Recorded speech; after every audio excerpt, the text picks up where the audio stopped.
பத்துபுத்தே, middle rocks, south ledge ஆகியவை மீதான அரச விசாரணை ஆணையத்தின் அறிக்கை அடுத்த வாரம் மக்களவையில் தாக்கல் செய்யப்படும் என்று சபாநாயகர் ஜொஹாரி அப்துல் தெரிவித்துள்ளார். சட்ட மற்றும் துறைசார் சீர்திருத்த அமைச்சர் அசாலினா ஒஸ்மான் சைட் அதனை தாக்கல் செய்வார் என்று அவர் குறிப்பிட்டுள்ளார்.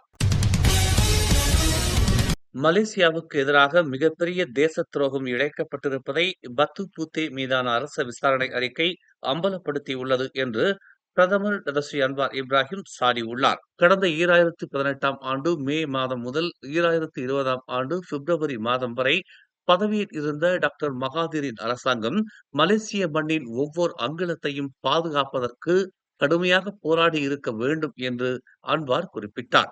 அரச விசாரணை குழுவின் அறிக்கை பலவீனங்களை மட்டுமல்லாது ஒரு வகையில் தேச துரோகம் நடந்திருப்பதையும் காட்டுகிறது என்று அவர் சுட்டிக்காட்டினார். இதனை சாதாரணமான ஒரு விஷயமாக நாம் கருதக்கூடாது என்றும் நமது இறையாண்மை மீதான எந்த ஒரு முறைகேடும் ஒரு பெரிய தேச துரோகம் என்றும் அன்வார் தெரிவித்தார். முன்னாள் பிரதமர் மொஹிதீன் யாசினின் மருமகன் அட்லான் பெர்ஹானை கைது செய்வதற்கு மலேசியா சமர்ப்பித்துள்ள சிவப்பு அறிக்கை விண்ணப்பத்தை அனைத்துலக போலீஸ் துறையான இன்டர்போல் இன்னும் பரிசீலித்து வருகிறது.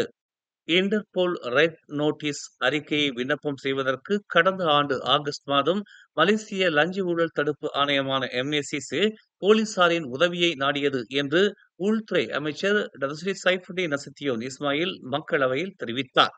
ஆயினும் அந்த விண்ணப்பத்தை இன்டர்போல் இன்னும் பரிசீலித்துக் கொண்டிருக்கிறது என்று பக்கத்தன் ஹரப்பானின் கம்பார் நாடாளுமன்ற உறுப்பினர் சோங் செமீனின் கேள்விக்கு பதிலளிக்கும் போது அவர் இவ்வாறு குறிப்பிட்டார்.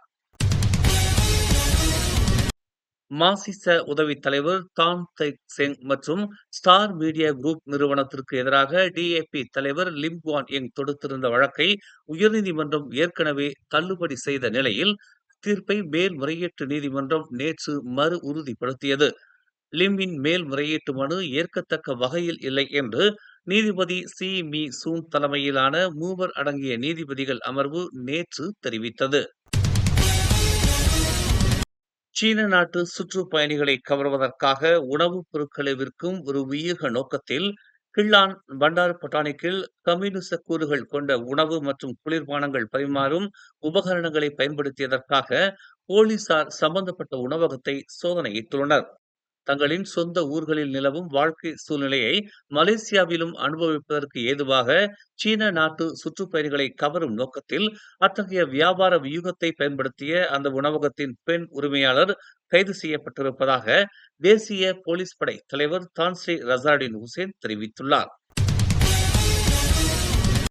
தடுப்பு காவலில் ஓர் இரவை கழித்த பின்னர் பினாங்கு இந்து அறப்பணி வாரியத்தின் முன்னாள் நிர்வாக இயக்குநரும் தலைமை செயல் அதிகாரியுமான டத்தோ ராமச்சந்திரன் நேற்று வெள்ளிக்கிழமை காலை 11 மணிக்கு மலேசிய லஞ்ச ஒழிப்பு ஆணையத்தின் ஜாமீனில் விடப்பட்டார்.